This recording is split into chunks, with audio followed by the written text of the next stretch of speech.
WFGR. That is Come Sail Away from Sticks. It's about that time. We'll go a minute early on Less Than News, which we're very excited to bring back the female perspective. That's right. With the one and only Blanche. Hello, hello. What were you saying about scotch last night? Yeah. What? This guy said something about scotch. Oh, yes, I have a belly full of scotch. Oh, okay. Oh. How did we get on that? Went out and got liquored up last night, huh? I did. I actually went and saw local comedians headlining show at the Crazy Horse. Stu McAllister. Oh, I know Ever heard Stu. of him? Oh, yeah. How do you not know Stu? Hilarious. He's a great guy. Oh my gosh, I laugh so hard. I'm surprised I have a voice today. But you got all liquored up. And I did. Nice. For a Thursday night. Yeah. Well, that is college night, I believe, somewhere. Now that we're all 40, let's Now go that we're, ahead. That's right. I can pretend. Dave wasn't there? No, hey, I got to be up at the crack of 3. Yeah, we know how that stopped you in the past. Yeah, rolling in here at 9 is pretty tough. Did you get a chance to see the picture of Dave online that we just put out? I did not. I was driving, and Uh-oh. I don't want to look at my phone and drive, so I Safely. didn't. It's not that distracting. Sure, Come on. sure. Let's see it, dude. Come on. No. No. Show her. Not online. All right. Okay. Oh my God. I told you, he's good looking, dude. Yeah. Nice. Are those airbrushed? That's hot, dude. Oh my gosh, my gay friend Chris would be so jealous right now. What do you mean by that? Well, he said, "Oh, you got to be on air with Andy and Dave. Dave is adorable." I've always said, you know what? I've always taken that as a great compliment because I've always found gay men to be actually more discerning than most females when it comes to. He's an attractive guy. He takes care of himself. Yeah, you should be flattered. We are going to call you Dessert Cart Dave from now on. Dessert Cart Dave. Oh, nice. Thank you for that. Well, That's it could be your Hey, your man. next step. It's all the Doritos and hot chocolate. That's That's right. I can't believe that you have Doritos, abs yeah. like that with Doritos and hot Doritos chocolate. hot chocolate and 1,000 crunches a day. There you go. Nice. All right there, Skippy. Why don't you roll some news here and see what the female perspective brings to the show? All right, let's get into it. On Monday, a 43-year-old man from Texas ran the Boston Marathon and finished 30 seconds before the first bomb exploded. He wasn't hurt. Then he goes back in Texas, and he's driving home from a meeting on Wednesday, and he drove right past the fertilizer plant just after that one exploded. Oh, my God. So he misses both. Holy cow. Let me ask you this. Now, you've got kids, right, Blanche? Yes. How old are they? 8 and 5. 8 and 5. Now, they're getting to the age where this kind of stuff is becoming, they're aware of this now. Mm-hmm. How have you dealt with this last week with these kids? Actually, my kids kind of insulated from it because all they do is watch Adventure Time. Okay. So they don't even know Right. that They it's don't know what's happened. going on. That's not a bad thing. And I don't No. think that, they haven't talked about it at school or anything like that. And my husband and I have tried to keep it away from them. So, Yeah. Right. but, they hear things from other kids and things on the bus. But if they want to talk about it, we'll talk about it with them. Otherwise, Yeah. we just go ahead, watch Finn and Jake. Right. And I was going to ask the same thing about Max, but he's only 3. Yeah, so he doesn't know what's he doesn't going know. on. He's still pooping in the closet. Wait, so's my 5-year-old. Hey, well, okay. So, I don't want Max to hear that. He's like, Daddy, I can poop in the closet when I'm 5. No, you can't. You're not supposed to. Well, you're not supposed to, but you're also Accidents happen. You're also getting a puppy today, Max. No, don't. No, he's not. See, What? don't joke about that because he came up to me the day after you said that the first time. I know. Said, I want puppies, Daddy. No. This is what uncles are for. Yeah, Get right. used to it. You're naughty, Andy. Few random toilet stats. The average person spends 3 years of their life sitting on the toilet and uses about 42 rolls of toilet paper a year. That seems low to me. I am way above average. I can see. I gotta be in the triple figures when it comes to rolls of toilet paper. You got easily. issues. Well, I need. There's certain areas that have to be clean. You agree with that? There are certain areas of your body, not to get too graphic, but you need to keep them very well cleansed. Yes. Right. Anyway. See, me on the other hand, it's snobbery. You call it snobbery. I will not touch anything other than Quilted Northern Ultra. Right. If it's in the wrong packaging, I get upset. Sounds Because like it's got to be Soft. one. It's got to be one brand of toilet paper. I laid down the law because that's what I do. Because I'm the man of the house. You know, I'm in Right, charge. Okay. What, you don't buy that? There's no. No. Anyway, all right. Listen. You're not even second in charge. I'm and the there's man only of the two house. of you there. I call the shots, and there's a couple of things I demand as that leader of the home. One is that toilet paper and that toilet paper only. 2 is sheets no less than 1,000 thread count, and they have to be Egyptian cotton, not sateen. I don't care what they cost. I don't care what what's involved. That's what's going to be happening. Those are the two things I demand. Are you sure you're not gay? Wow. Yeah. Somebody's been outed. So how much scotch did you say it was last night? There might still be some in there. How many squares do you use? Or you just grab a whole thing and rip it off? I'm usually good for a half a roll every time I go to the bathroom. What? Wow. Yeah. Oh, yeah. I'll say there was this female friend of mine who she would come over and for the weekend and we would go through so much toilet paper because she would take it and just go and then like just roll it over her hand. Course. So it was like a giant snowball and then tap and then throw it away, throw it in there. And then she would do it again and oh my gosh. I was like, girl, you need to slow down on that toilet paper. Slow down. There's nothing wrong.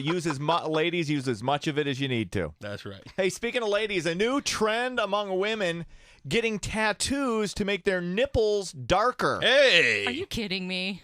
I'm not joking, because apparently darker nipples are sexier. I don't know. Anyway, the process takes 2 painful hours and costs about $1,800. There's no. my nipples are perfect. Okay. Just so everyone knows. But I certainly would not ever pay $1,800 for darker nipples. Oh, sure? This is the gentleman that I am. All right. I am not. You asked us to show you my abs. I saw. I'm not going to reciprocate. Oh, okay. As curious as I am, because Andy and I have had off-air discussions about said topic. Yeah, Dave doesn't like dark nipples. Less, Dave has got a real thing against dark nipples. I don't have he just it. doesn't like all right. Anyway. That's what we talk about when. Yeah, that's why you're here, to break up the testosterone. That's anyway, right. The testosterone. The official name for this procedure is areola restoration, and needs to be done by a doctor, not a tattoo artist. So, do they make the areolas darker or the nipple? I'm confused. Both the nipples are darkened by the tattoo. Now the tattoo will fade after about a year and a half. Oh, for that's totally worth for a year and a half, $1,800. $1,800 for a year and a half of dark nipples. I can't imagine that. I mean, I see people with the piercings, and I see people with right. ouch. I know. Right? Yeah. And I would imagine they're a little more sensitive on the gals, aren't they? Yeah. I don't know that they're necessarily more sensitive. It's just there's more attention paid to that area. Yes. Yeah. Okay.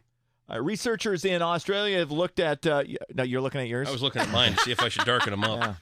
I got man boobs. So I have to be careful because I shave my chest, so I have to be very careful around the. You ever nick one? Oh yeah, I have. You have to put a little piece of tissue on the tip. Yeah, that's painful. It stings. Don't try and back teen that thing either, because that will hurt like the dickens. I'm a runner, and when you I've seen guys. With bloody the blood nipple at the end of, like, really seriously, you need to put Band-Aids on those things before you go running. Be a great name for an alternative rock band. Yes. Got bloody nipples opening up for a hole. Oh, God. Researchers in Australia looked at obituaries to see what professions lived the longest. According to their study, business people and politicians have the longest life expectancy. Gee, I wonder why. I would think that would be shorter, because I think they drink a lot. They engage in, obviously behavior that is untoward, I guess. But they live until the age of 83 on average. They got better insurance because they don't have to pay for it. Now, here's the other thing. Famous people, apparently, like if you're a singer, musician, and you're an actor, you die 6 years earlier. Well, good. Nice knowing you. So I'm sure I'm going to be out of here before everybody else. So, Blanche, what do you do for a living? What do I do for a living? Yeah. I'm an event planner. You plan Corporate things. event planner. Okay. Do you feel like there's a lot of stress? Yes. Feel it's peeling years away from your life? Absolutely. Making me gray. Yeah. I see no grays at all. It's because I have a very good colorist. Okay. You hear the circle she's running in? She knows a gay friend that likes you. She's an event planner. She knows a very good colorist. Yeah, well. And I do shots with Stu McAllister. There you go. Hey, who hasn't? Right? Is there somebody on this planet? Seriously, nobody in the greater West Michigan area hasn't at some point done shots with Stu McAllister.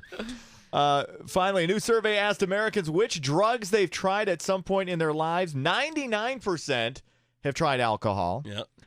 Some of these statistics are a little shocking. 95% have tried marijuana. 75% have smoked cigarettes. 74% have tried ecstasy. 64% have tried shrooms, and 52% have done cocaine. See, I never did That's coke. amazing. I've talked about what I've done in the past. I never did coke.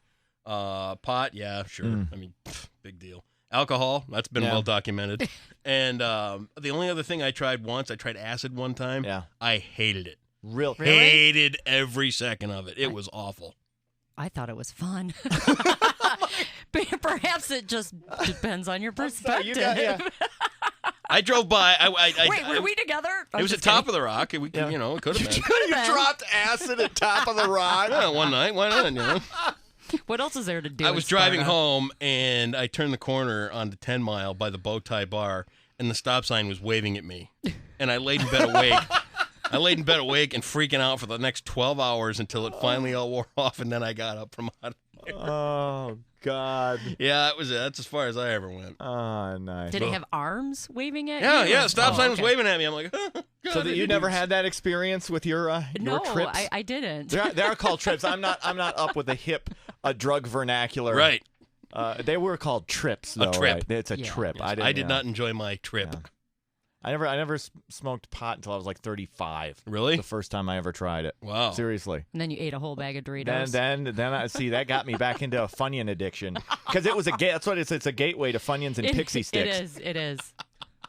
Less the News brought to you by Gun Lake Casino. This April will play the $200,000 Press Your Buck giveaway at the Gun Lake Casino. 2 drawings every Sunday and Thursday in April. Win a chance to play for over $10,000 in cash only at the jackpot capital of Michigan. That's Less the News on 98.7 WFGR. We should thank Blanche for her wonderful female Thank you perspective so on much. everything. Well, thank you for having me. Bringing You're This welcome. is fun. Bringing the news out that Dave is kind of a, well, let's say a pin-up model for. Yes. What about that picture on Facebook? What if you find that pinned up in some guy's garage someday? Look, you know what? God bless him. Whatever. God bless him. No problem. Less the News with Blanche on a Friday right here. It's the Stones, 98.7 WFGR.